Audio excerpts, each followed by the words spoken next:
Okay, I think we'll get started. Hi, everyone. My name is Marine. I'm the operations manager at Health Nexus. So Health Nexus oversees several provincial initiatives related to FASD, the FASD provincial websites, where you can find recent and up-to-date information about what's happening, learn more about resources and tools, and find out resources and services available in your local community. We also allocate subsidies every year to 40+ support groups for individuals with FASD and their families. And we designed an online training for service providers from various sectors, including healthcare and nursing, education, mental health and addictions, justice and corrections, and community and social work. So during the presentation, you may be tempted to ask questions at the end about yourself or loved ones with FASD. Please do not use any identifying information to protect people's privacy. By law, we have a duty to report to Children Hate Society or the police any threat to a child or direct attempt to harm yourself or someone else. Presenters cannot provide clinical advice, as this would require professional counseling and more in-depth knowledge of the situation and behaviors at stake. So today's discussions provides information about latest research evidence-based practice or general educations and tips and advice. If you need ongoing support, please consider connecting with your local FASD worker for support or join one of our Health Nexus support groups for individuals with FASD and their families. You can find this information on our website, fasdinfo.tsaf.ca. Before we start with the presentation, we would like to begin by acknowledging the Indigenous people of all the lands that we are on today. While we meet today on a virtual platform, let's take a moment to acknowledge the importance of the lands which we each call home. We do this to reaffirm our commitment and responsibility in improving relationships between nations and to improving our own understanding of local Indigenous peoples and their cultures. From coast to coast, we acknowledge the ancestral and unceded territory of all the Inuit, Métis, and First Nations people that call this land home. Please join me in a moment of reflection to acknowledge the harms and mistakes of the past and to consider how we can each, in our own way, try to move forward in a spirit of reconciliation and collaboration. I myself, I am today on the territory of the Haudenosaunee and the Mohawk nations. So today we are welcoming Dr. Vitale Cox for the second part of our webinar. So Dr. Vitale Cox is a community researcher and clinician who work in Elsipogtog First Nation, where she is the director and founder of the Eastern Door Center that opened in 2006. The Eastern Door uses a two-eyed seeing approach to diagnosis, prevention, and intervention of trauma-related neurodevelopmental disorders, such as FASD, ASD, and ADHD. At the Eastern Door, a traditional healer, as well as physician, gives insights that inform the assessment process and the interventions that follow. The Nogma Healing Lodge is another part of the Eastern Door, and it has been offering healing on the land winter and summer programs in collaborations with community for the last 20 years. Dr. Vitale Cox has been active in FASD research, diagnosis, and intervention for many years, designing the medicine wheel tool and the two-eyed seeing assessment wheels in collaboration with the First Nation elder on the team, Noel Millier. The two-eyed seeing approach at the Eastern Door is inspired by elders Murdena and Albert Marshall. FASD in the community has significantly decreased, and many of the affected youth in the program have gone on to complete high school and to live productive lives. A few years ago, she was appointed as adjunct professor at the UBC Department of Pediatrics, Faculty of Medicine, where she is collaborating with the faculty there on the CIHR program. At the present time, she is on a national FASD expert panel of the Canadian Academy of Health Sciences, charged by the Public Health Agency of Canada to inform national FASD policy. And the FASD bill that is presently in second reading in the Senate, I suspect that this was an old bio, so currently I suspect it may be on pause. We are thrilled to listen to their presentation. Please ask your questions in the Q&A box, and I will provide more information and links in the chat. And as an FYI, Laurie, today we have about 79% of service providers and 14% of parent and caregiver watching the webinar. I'll stop sharing, and Laurie. Okay. So thank you all for coming, and it's very, in the east anyway, very snowy, just are getting over a blizzard. And yeah, so I'm happy to be here with you today. And I just want to say, I'm not really technical, and I've gone over this, but we may have some technical problems, and just be patient. And we'll do the best we can. So I'm gonna go into the slide show right now there, and try to, nope, share my screen. And let's see here. There we go. There, got there. So, okay, so I'm going to do part 2 of the presentation about using the two-eyed seeing approach, rebalancing. We think of it as rebalancing the wheel. And we offer multidisciplinary elder-informed healing services for FASD and related disorders. We take kids that are having trouble, and we try to find out and assess what the difficulties are. So we do complex neurodevelopmental disorders aside from FASD when they're trauma related. We do screening, diagnosis, and prevention, and we try to integrate medical and the community cultural practices. And the Albert and Murdena Marshall's concept of two-eyed seeing informs our work. And here, I don't have a picture of Murdena, she's since passed, but there's Albert and another, if you keep going, there's Josie, who you'll hear a little bit from her. She was our first team elder. And then Joe John Senepass, who is an elder that did all the sweat set. He's since retired, but he and his wife Irene did all the sweats at the Nogama Lodge. And on the bottom is Peter Clement. I'll talk a little bit more later. And Eva Sock, who gave the Eastern Door its name. And there's our elder on the right-hand side, Noel, who still is on the team. And we also, I want to acknowledge the scientific elders, Sterling Claren, who came to the community and helped us when we were starting diagnosis. At the bottom there, we go down, is Ted Rosales. He actually, before we had the Eastern Door, he would come and we would do, I would work with him and we would do diagnostic clinics. And he came to train our team in the beginning. And all of them they came on their own. They were wonderful in the way they gave their time. Chris Locke, who continues to help us, Joanne Weinberg and Ed Riley. When we have projects, they round up equipment for us, and Joanne does animal model research.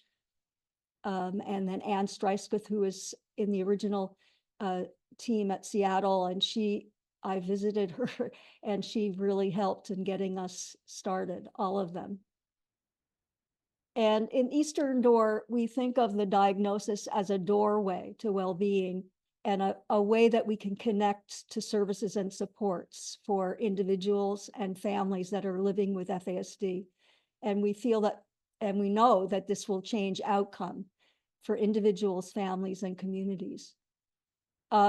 We use a 7-direction two-eyed seeing approach, and we situate FASD within an environmental context of generational and family adversity. And like I said, looking through these 2 lenses for more depth, as they say, which is a wonderful metaphor in our vision in terms of health science, best practice, and also traditional knowledge. So I want to show you, this is Josie talking when we first started the team. I was really more than happy to be in that team in Eastern Door and working with them. I use my medicines. I light up my medicines.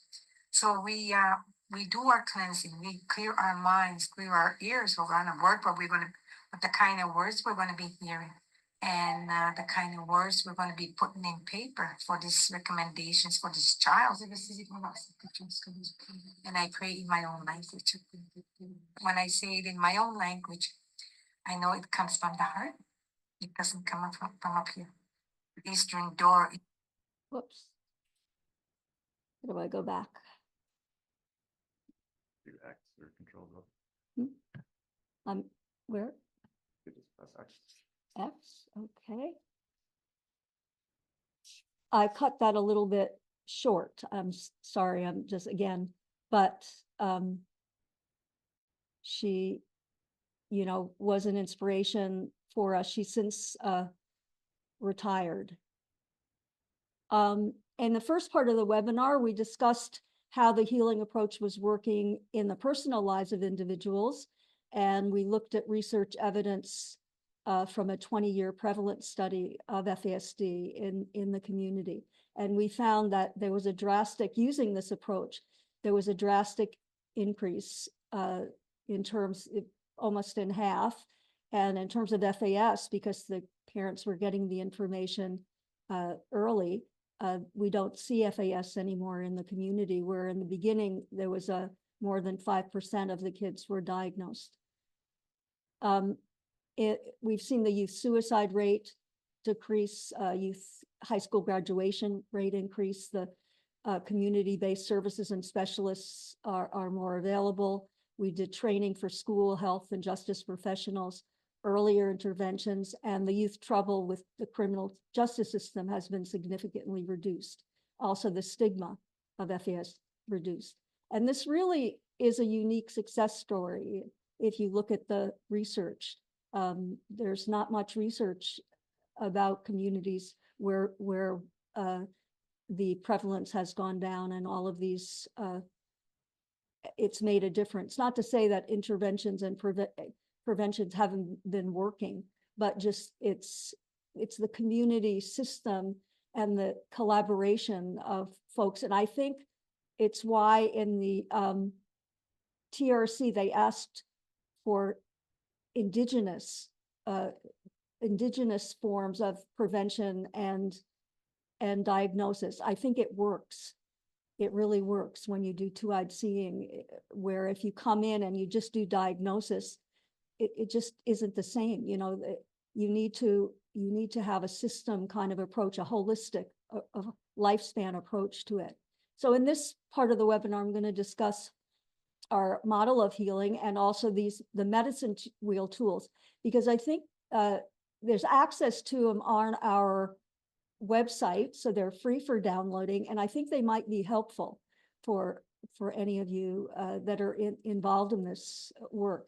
So the medicine wheel tools are, they go around from screening, referral, assessment, intervention, and prevention. And we have the two-eyed seeing diagnostic tool that looks at all the risk factors in an individual's life, in the family, within the family and generational system. And it's quite secondary disabilities. It's much more holistic than the normal ways of diagnosing. And it's uses best practice diagnosis, but it also looks at the elements that would be a holistic way of approaching an individual in their lives, really, in their family and in their community. Then there's the Medicine Wheel Student Index, which is a teacher rating scale. It's made up of 7 domains, including the 4 Medicine Wheel domains. And teachers fill it out and give information about kids that are having trouble learning and behaving. There's the Medicine Wheel Developmental History that looks at all the factors in the child's history that influence development, and it allows the moms to tell their story, or the grandmoms or the fathers, and it establishes a collaboration in the process where they become part of the process of healing. The Medicine Wheel Difference Game cards, which is a self-assessment tool for assessment of needs and goal setting, and the Medicine Wheel Community Development, tool, which is a problem mapping and planning for issues like FASD, suicide, unemployment, etc. And we use that tool to develop the Eastern Door model. It helps people develop goals and strategies on both a political and personal level. And we've used the tool groups of adolescents and adults who have FASD, with elders, health and service professionals, community outreach, researchers. It's a workshop. In the section that you're going to see in the little clip, you'll see a clip narrated by a community nurse. And it's a clip with participants from an Inuit community in Labrador who came to Eastern Door. We sometimes have groups that come for a demonstration. And so I'll just see if I can get that working.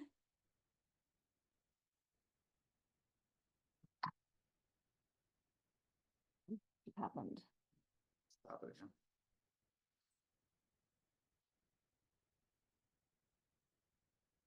yeah. So the Medicine Wheel Community Development Tool is really a template for a community workshop. And in it, community members will work together to construct a mural.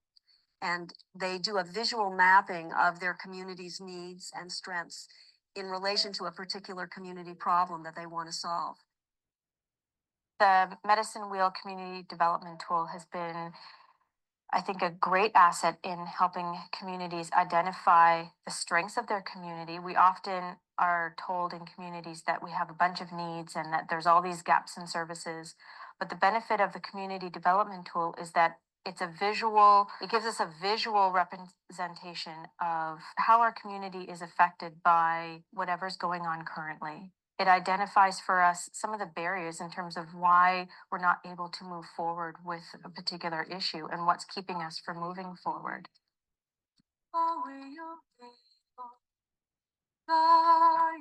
The community development tool works where we've got a big sheet of paper on the wall, and it's a picture of basically some scenery. And it starts off with the group members identifying on a piece of paper, which is in the shape of a tear, how the issue that we're talking about is affecting the community. Then those drops look like they're going into a sea of tears.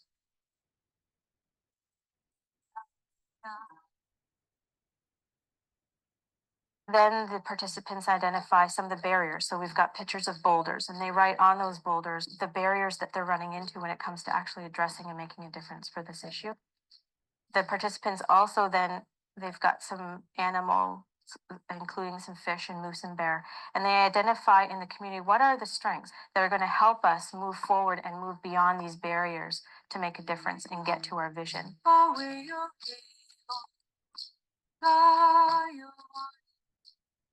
Then the next exercise is a visioning exercise. So the participants are asked to close their eyes, and they go through a guided imagery of what they would like their community to look like.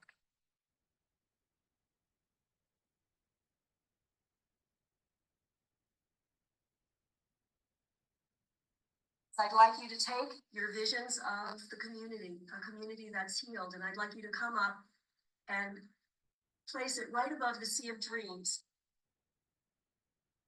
And then the participants are asked, what are they going to do? What are they going to commit to doing in order to actually get to the vision, be able to get to where they want to go in their community? I know.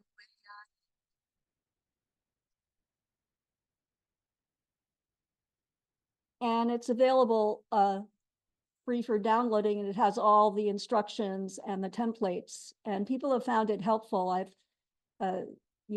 People have come up to me at conferences and said, "Oh, you're the one that made that tool. You're using it like in the Yukon or in the Cree communities." So, it might be helpful for you to look at it. It's from these community development workshops that we did, Cheyenne and I did in the community. This is where we got our model of healing. Because community members said that supporting women is very important. It's key to prevention, but it's only a piece of the healing. It has to do with understanding the context of the drinking you know, in all domains. It has to do with understanding the social determinants of health and improving those in the community. Needs to be inclusive of men and individuals and families living with FASD, not just focusing on the women. It has to be a lifespan approach of support. And if we change the narrative from focusing on simple prevention of women's drinking, which of course puts it back in her court and creates stigma, if we change the narrative to healing communities, healing individuals, and healing community at risk of FASD and those living with FASD, and in a sense thinking of it as rebalancing the wheel in all systems, the individual system, the family system, and the community system. So here's our wheel. It's the first you'll see in the north has to do with preventing PAE, preventing prenatal alcohol exposure, and community healing, trying to improve the community's determinants of health. And then we go to the east, and that's reducing the effects of prenatal alcohol exposure, which you can do by early screening for PAE during pregnancy, by early screening of the kids and giving functional help and support to them before diagnosis, getting interventions going. In the south, prevention of secondary disabilities or conditions by doing early diagnosis and support and family support. And then we can prevent generational FASD, a youth having a baby with FASD or a mother having another baby. So I'm going to go through that a little bit and talk to you about the various aspects in terms of how you would go about that. So in terms of reducing PAE, probably people are very familiar with that, you know, awareness in the community, training of the health professionals, screening the women and men for alcohol use, even before, if they're of generation, you know, their childbearing age, screening the young girls and the men for boys for alcohol, getting them help if they have alcohol use disorder, doing brief interventions with them where the physician or health professional will offer them information and referring for services if they need them, and also improving the social determinants of health, especially during pregnancy. We've set up like a community freezer with moose in it that the women have access to, and definitely connecting to the elders. So here's a project that we did that connected young mothers in high-risk families to grandmothers, to the Migajoos, to teach them how to cook. And then you have the relationship, which is so key going there. And in terms of the support pre-diagnosis, and this really, the amelioration is very important of the effects, the lessening of the effects it at a time when you can do it. It goes for, we have a birth to 2 before we start to do our screenings, our preschool screenings. And that's when the health center, the maternal child health nurse is doing developmental screenings. And we had a Head Start home visiting program with high-risk families. And then we would refer right away. The maternal nurse would refer for interventions to provincial health. And just to mention again, early support, it can actually change the clinical outcome. The brain is very plastic. It's very, very, you know, you can change it. You can create new networks. And it's the animal research model supports this. It's, you know, when I read that research, it's so important that we start to do this kind of work. And then we were starting at the school, but we realized again with that early intervention. So now we start preschool, like at 3, we do a preschool screening before they come into nursery. And we do these group screenings. We started with them, we still do them because we didn't have money for like individual screening. And it's really interesting, you know, because you have the groups of the kids. We kind of piggybacked off the provincial folks who were willing to come in. And for one day we would have groups of kids, we'd invite the kids in and they would go through different stations with the OT and the SLP and for functional delays. Now we do it we have funding with Jordan's Principle, and we were doing it with our individual specialists as well. And this allows us to do functional support pre-diagnosis in nursery and kindergarten. Really important to start those supports early. And then in terms of preventing the secondary conditions, we try to identify the youth's challenges and their gifts. And we do this through those medicine wheel tools, the teacher index, which I was explaining about before. And by doing this, we can connect them. We can take care of the simple needs of that the teacher index talks about, where they're not, say the kid has a vision, it wasn't being picked up, but the teacher tells us they're having trouble seeing in the classroom. So then we can try to do it, work with a mom to get the kid to be seen by an optometrist to screen for that. If they have the teacher's picking up that they don't hear, we can then work with that. And then they pick up also in other areas, like, because it goes all around the medicine wheel with their math and with academics, neuro, behavioral, and some of the kids who have these multiple pattern of needs, we pick them up, multiple problems, and that's where they're referred for assessment. And now we have our school specialist team, which we've been able to get through having the diagnosis. We've been able to put in to ISC to get specialists to work, and we have it right in the school where they're getting help. It's hard for parents sometimes to get them to appointments. So it's really, it's been a wonderful thing for us to be able to do that. And then the kids that do have the multiple complex needs, they're referred to the Eastern Door Center. And at this point, the outreach will work with the family to go in and talk to the mom, and she gathers information, she listens to their concerns and tries to help them understand and collaborate in the process. And at this point, we do what's the developmental history that looks at all of the factors in a child's history that influence development, and mothers then can tell their stories. So I want to give you a clip of one of the mothers whose daughter was identified during the medicine wheel developmental history, and she wanted to be part of telling people, because it really made a difference in her daughter's life and in her life. So I'll try to get this here. Come on. I have you can hear my doggy there. When Debbie was 8, she was failing, and I didn't know what was wrong. She was like, she would tell me that her head was like jumbling up there, and so she didn't know what. So I just saw that, and I knew I had to do something. So we were a mess, really. We didn't know what was going on. We didn't know what was wrong with her at all. She came in and she said, we were talking about her child who really had a lot of damage, and she said she just accepted it and said, well, we just have to move on, from here.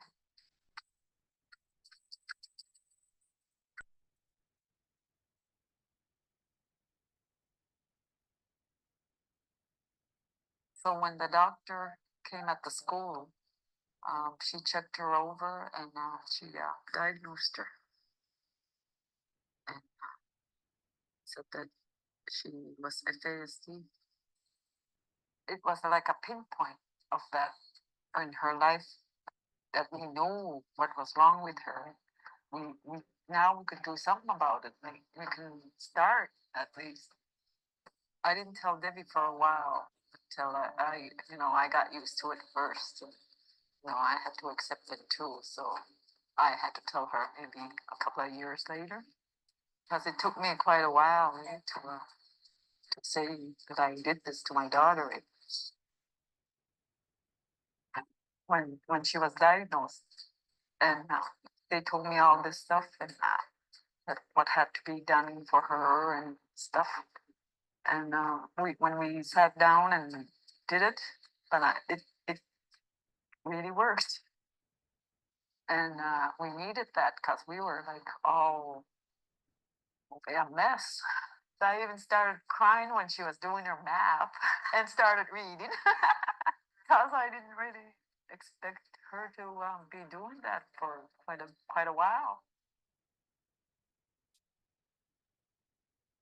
And yeah, this was a time when the diagnostic clinics were held in the school, because in the beginning we didn't really have our own space, and we learned a lot. I learned a lot from Bev, and she also, we started to refine our medicine wheel tools and our approach from the parents.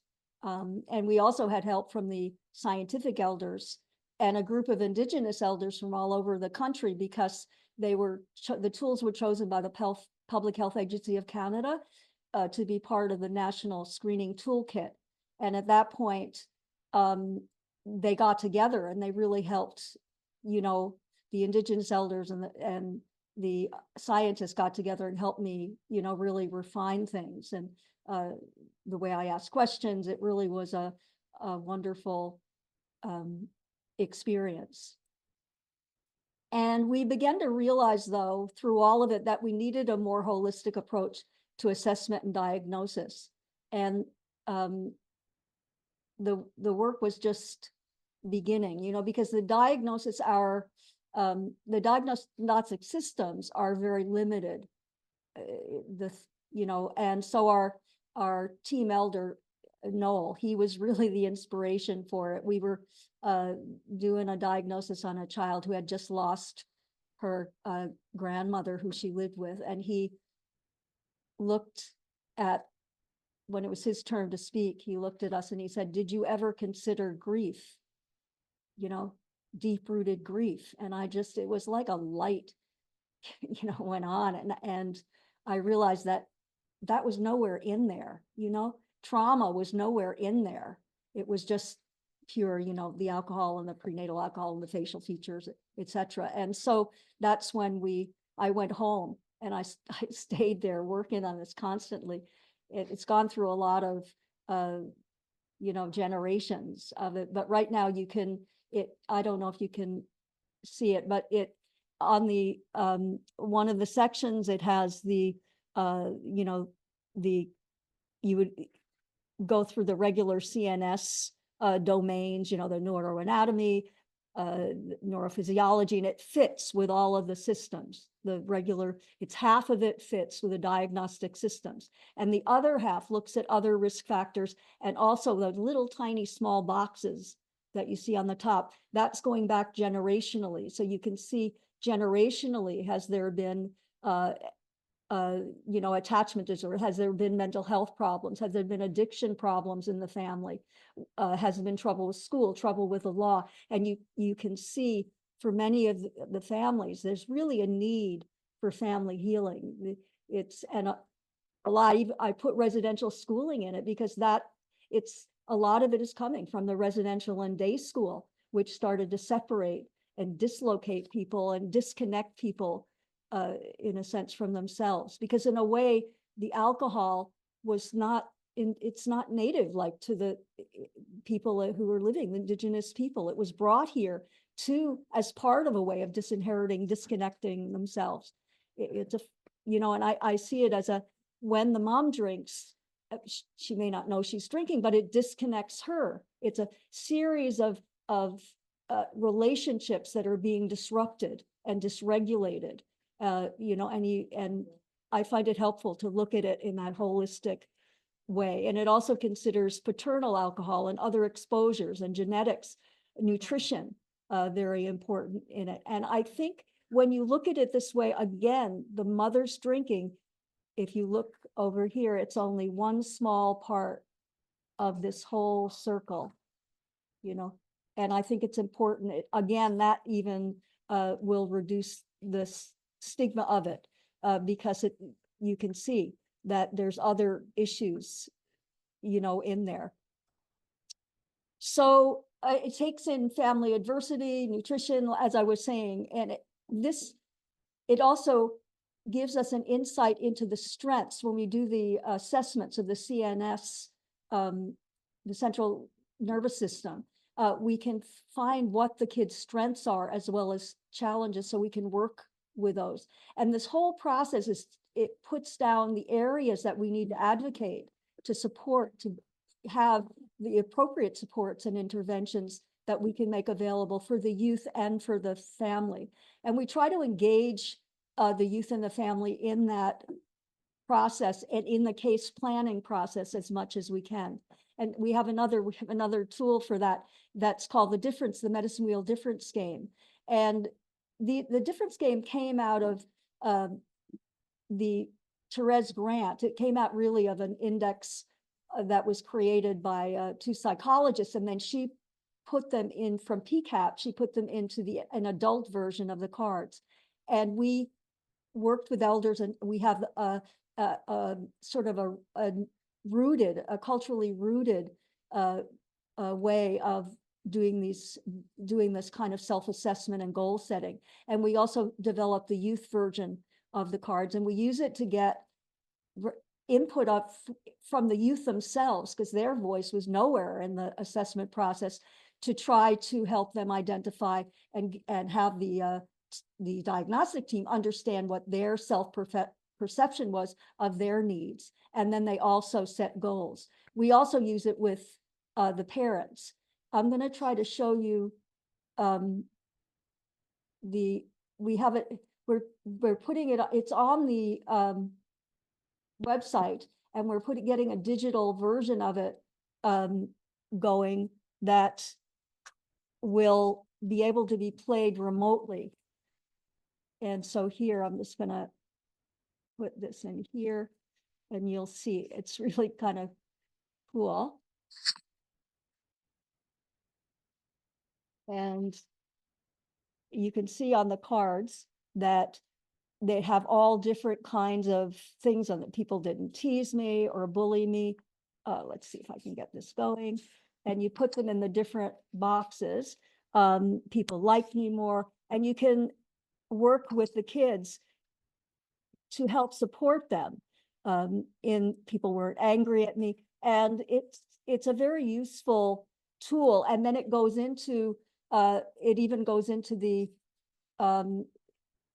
identifying a way of working, establishing small steps that you work on together for goal setting, and then evaluation of the project.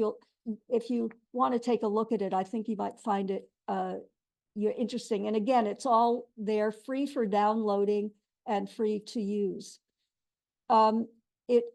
This approach really helps an individual make healthy choices, and it supports, again, that connection to self, family, and community, and it starts to work on that kind of empowerment.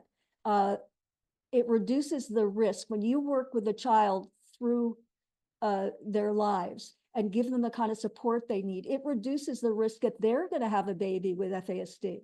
It reduces the risk when you work with a mom on her needs that she's going to have another child, that's been prenatally exposed to alcohol, because often, again, this is where improving her situation comes in. The alcohol, if she's using alcohol, not that she doesn't know and she's been partying, but if she's using alcohol because she is in trauma, because she's in need, it's serving a purpose. And you need to work with her and say, what does it do for you? And we need to get to the root of that before we can really give help and support in her not using it to make her life, because she thinks it's making her life better in some way. So I think it's an important approach, and this is the kind of thing that you would see that are different from the in the mothers or in the family PHAC, because they're talking about let's see where we go. They're talking about access to a support group, safe and affordable childcare. Her concerns are different, and so the cards are a little bit different. So we also want a direction, so you're getting around the four elements, the four directions, but we also have directions in the Mi'kmaq community, and I think it's really beautiful. It's a 7-direction model, and we have direction support to self, and which is one of them, which is we do that by providing the kids with opportunities for leadership and for development, because that's a really important, again, thing of preventing them. If you give them the help to become all they can be, then you will help them not have the same kind of troubles that they may have come out of, And here's an example of, we have a summer leadership program, and a lot of the kids that will go on and be successful have been part of it. And they may not be able to be full counselors totally at the beginning point of it, but they work wherever they can, whatever position they can. This young one here was an assistant counselor and then a counselor. And the same for the young man I talked about in part 1. He worked as a counselor at Nogama and also in the school. And then we want to connect to the earth. That's the other direction, connection of the youth and of individuals to the earth, where we have an on the land healing program and hiking club, and try to connect them to the traditional skills. Joe John was a basket maker, so he would also help the kids learn in that way. And canoeing, ice fishing, the Nogama project, tries to help with all of that Nogama Healing Lodge. And now the school has kind of taken over the alternative program with Nogama for the early grades, and they have something called the Eagle's Nest. And I'm really happy with that, because as I'm older, I'm like 76. And so I'm real happy that some of these programs are really embedded in the community, because there's always the problem with loss of funding, and how are we going to keep it going? But it's really great to see that, And then this is really important, I find, with the kids. It's that direction of the connection to the spirit of giving, so that the kids will think about giving back to the community. How can they be of service to the elders? How can they build, you're working to build a relationship of the child, not only to themselves, but also to their family and community. What they can do, to make a difference. Like one year we had the kids, they decided they were going to go and shovel all the elders, yards, in the snow.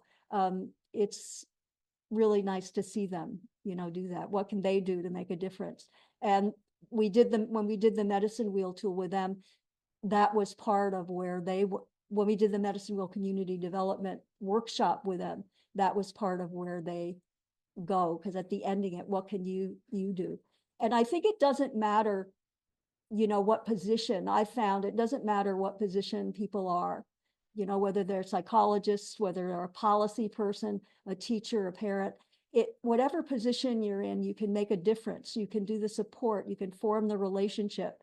And really the key is relationship. So here is Elder Raymond. And in the beginning, we hardly had money or funding for anything. And we still don't have core funding. We get most of it through JP at this point. He was a janitor, and he supported youth by having them go around with him. And they helped him learn how to do their school recycling. And he was very patient, and he helped them figure out the cans and the bottles and the money. And that, of course, helped them learn math and also feel part of things and be an important part of things. And this is Elder Peter. He was a carpenter at the Nogama Lodge, and he helped the kids learn to use hand tools. He brought them in model airplanes. He took part in, daily talking circles and helped kids learn to manage their impulsivity. He was a wonderful man. He's since passed on. We'd have a talking circle in the beginning of each day, and he would which was wonderful to teach kids how to manage impulsivity. And he really helped with that. And I want to play for you this.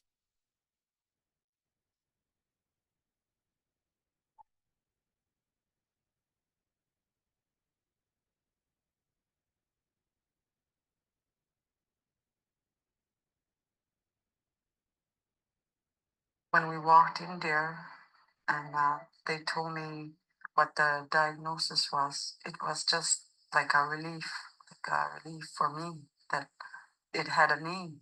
The doctor told me that that this is what they were gonna do, and every word he was saying after that, it was lifting my spirits. And then things started going more easier on both of us. We started to learn. When he first started to read a book, because I never thought he was even going to read a book. When he first started reading a book, I cried. There were a whole bunch of people there. I was so happy. He's going to go to school and he's going to be in college. And yeah, it's all that because of that. Thank you. Thank you very much. Made our life a little bit easier because of the diagnosis. Thank you, Eastern Door.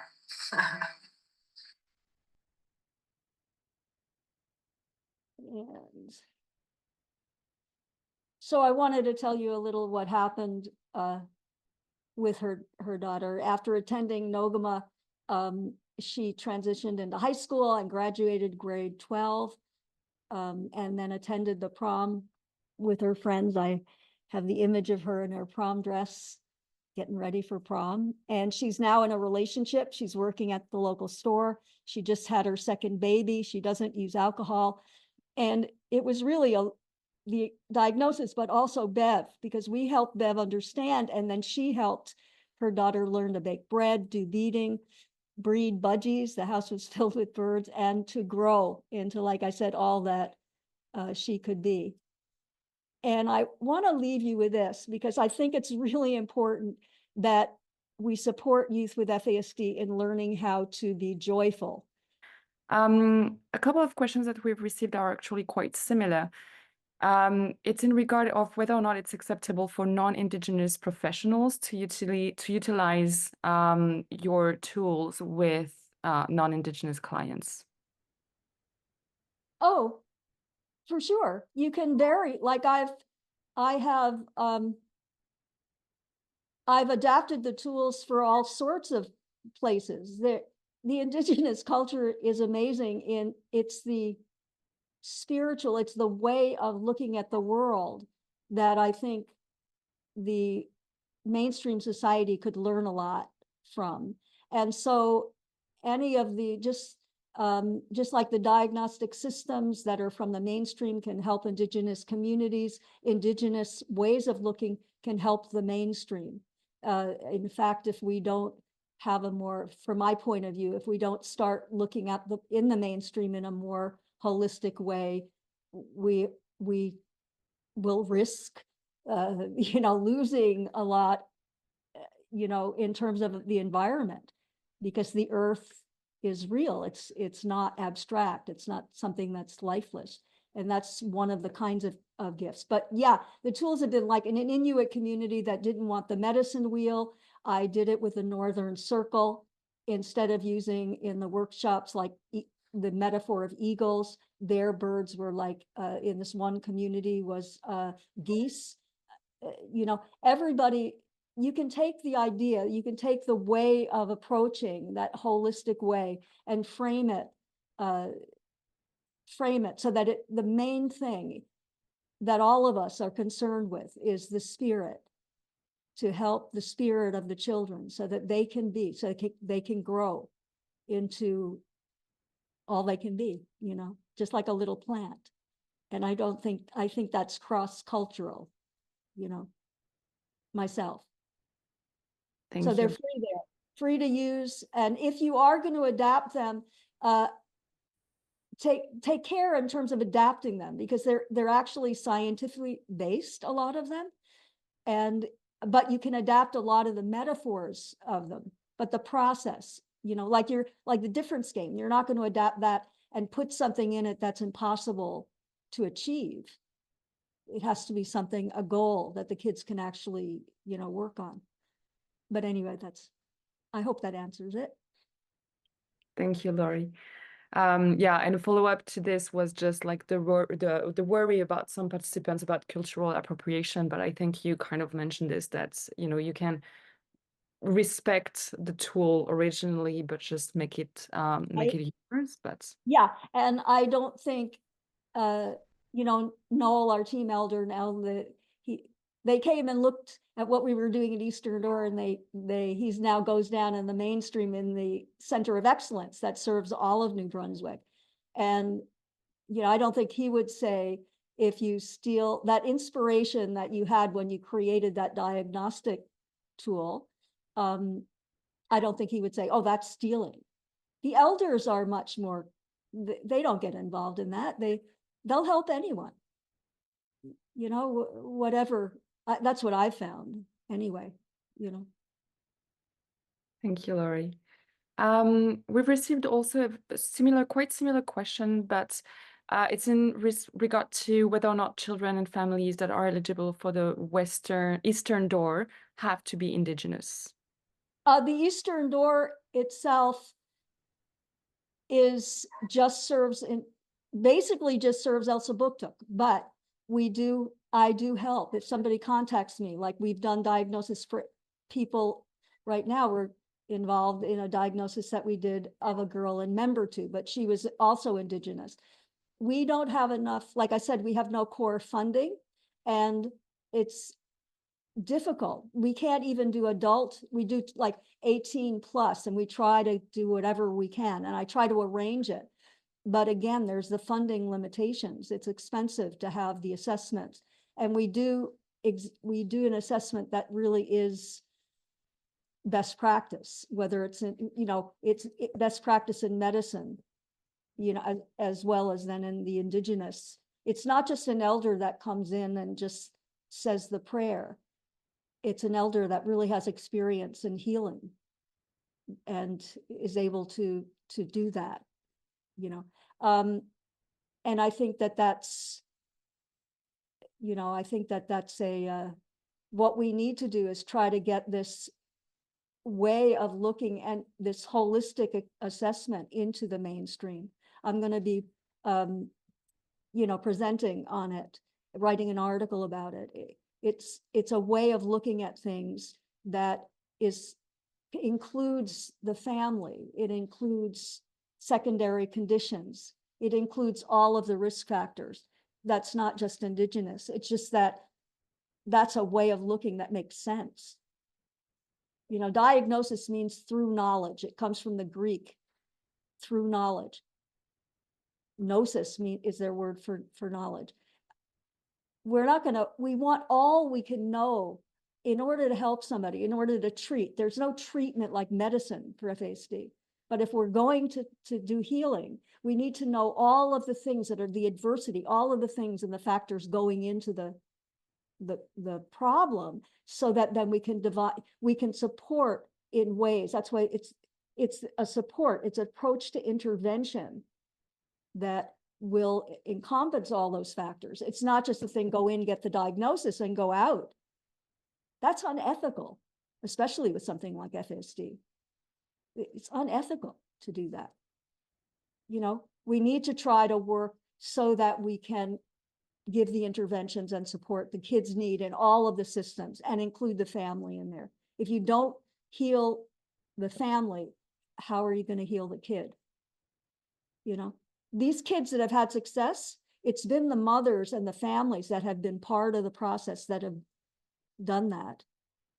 You know, I don't know if I'm getting too intense or not, but you know, it's I think it's that tool though, that two-eyed seeing tool can be used in any diagnostic system for any kid.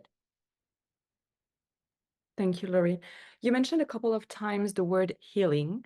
And just because we had the questions after the last webinar, I just wanted to see with you the intent behind the word healing, because in the Western society, healing is often used as interchangeably, with curing. I just wanted to see with you whether it's your intention or if you're referring to healing as improvement or implying that the right supports can lead to better outcome for the people that you're seeing. Yeah, what I mean by healing, well, it's in a sense you can heal. Like if you start those interventions early, with the young ones, like with the babies when they're just born, and you plug into that early period with you research shows that, like, that you can change the clinical outcome. It won't take the trauma away of the PAE, of the prenatal alcohol exposure, but it can help the brain, because that's like injury, but it can help the brain heal from that injury. And that healing, the brain is developing from 0 until age 29. So if you can help, if you think of it for a child who's been impacted by PAE as the alcohol being like trauma and dysregulating the system, then they're going to take a little bit more time to grow. They're going to take a little bit more time. And if you put the supports and the interventions into place, you can help that in that process. You could, it may not be, it depends on the child. It depends on the kind of injury that they've had. It's the same like when you're somebody has a stroke and you have an injury in the brain and you give rehabilitation, you might call it rehabilitation supports, and you can see that there's some people get back to normal or approaching that, and I think you can see it. We don't diagnose in Canada. One of the things where our diagnostic system, the Canadian guidelines, is that it doesn't diagnose the higher end. Like with autism, you can get Asperger's, right? You can get a diagnosis. We don't recognize the folks that actually have been affected by prenatal alcohol exposure who are on the higher end of the sort of spectrum of it. In other systems, they do, like in the 4-digit system. This is getting into sort of diagnostic stuff. But I have a friend who's a lawyer. This is just to say, I have a friend who's a lawyer with FASD. She had a lot of support. Her mother drank as a social drinker and didn't think anything of it. She was born, she had a lot of learning needs, but the supports that she got made it so that she's a lawyer. There's others. I was talking to somebody, his graduate student in social work has FASD. My husband, who's a musician, has FASD. I have a doctorate. Like, how would I be with somebody with FASD if he wasn't there in some way, right? I'm saying there's potential there that we often think of it, this is a condition that has no cure, we say to ourselves. There is no cure. So I don't even think I'll assess it because I've got that from health director. I don't think we want to get into that, hospital directors, because there's no cure, they'll say. But there's healing, there is healing, and that's the way I'm using the word. There's healing of it in a real kind of way that I've seen in my experience as like I said, over the course of the years. I didn't start out that way. I've learned from doing the work and learned from the parents, and that's an Indigenous way of looking at it, rebalancing the wheel. Josie taught me that. Thank you, Laurie. We're going to address one last question, just being mindful of the time here for everyone. I have a comment about someone. So in our community, the education system has failed the children with FASD. They get suspended and they do not have the same opportunity to education. Where could I start to help these children in school? I don't know what position, the person is in, or how, where she's, where she's coming from. But that's exactly the way that we started the Nogama project. We had these kids that couldn't be in the school because of behavior problems, more than the learning problems. And we started the lodge. For a lot of it, it's your focus on it. If you were I was the school psychologist. That's how I was hired in the beginning. So I was able to, start doing presentations, and I managed it somehow. Like I said, I think Creator was looking down with all of this, but we were able to manage it. Like, we leveraged services. We got funding from Youth Justice. They had a grant. I don't know where the person is coming from. If she's a parent, I think she could get together with other parents and try to figure out how they would go about it, how they would go about trying to get the awareness into the school. It's a difficult thing. We still have trouble with our local high school with the kids' needs getting met. So we keep meeting with them and keeping in touch with them so that they can start, because again, they have these rules that biff the kids out. If they don't come to school at so many days, you're suspended, and you're suspended for good. And again, the kids don't, or fighting, they don't change their ways of doing things. And we've gotten a lot of things changed by keeping at it and trying to, don't get discouraged, be patient, just the way you are with your child who has, if there's any parents out there, you really have to learn. It teaches you a lot about patience and the work that you need to do. But a lot of it is the consistency and the keeping at it, the repetition. And I think you will make a difference in some way if you do that. And like I said, wherever in the system she is, don't get discouraged. Talk to other folks who've been doing this kind of stuff, and don't get discouraged. Try to find your crack, the little crack and cranny that's going to get you there, Thank you very much, Laurie. Thank you everyone for participating to this webinar. We're going to close this off now. So thank you very much, everyone, and stay tuned for future webinars by Health Nexus. Thank you, Laurie. Okay, bye.